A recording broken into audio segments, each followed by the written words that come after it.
Hello and welcome to the EZHR Simple and Useful Guide to Managing HR.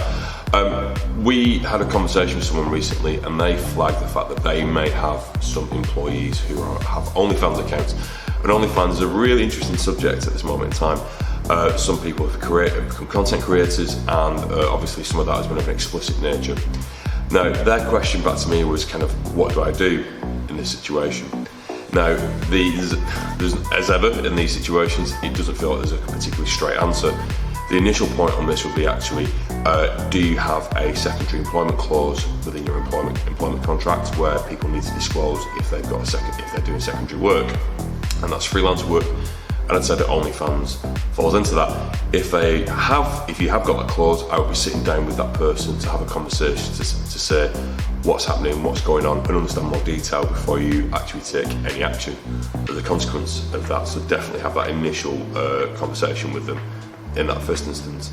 If you don't have that exclusivity clause, you need to look at when and how they're doing that. In theory, you will struggle to do something on that basis if you haven't got the exclusivity clause. But the other part of this is actually, are they bringing you and the company into disrepute? So if they're a clearly identified person within the business, you need to sit down and have a conversation with them to understand, remind them of their obligations and their role within the business. Or additionally, you also need to kind of then have a conversation about making sure there's no link between them and the business and what they do. It might not be explicit, so if it's not explicit, it'd be difficult. But if there's an explicit link between that person and the business, and that needs to be more than you just going, I know that you work for me and I can see you have an OnlyFans account, that will then help you then address the situation. And one thing I would say is do get advice around the specifics of this, but this is probably your best starting point to understand what's going on.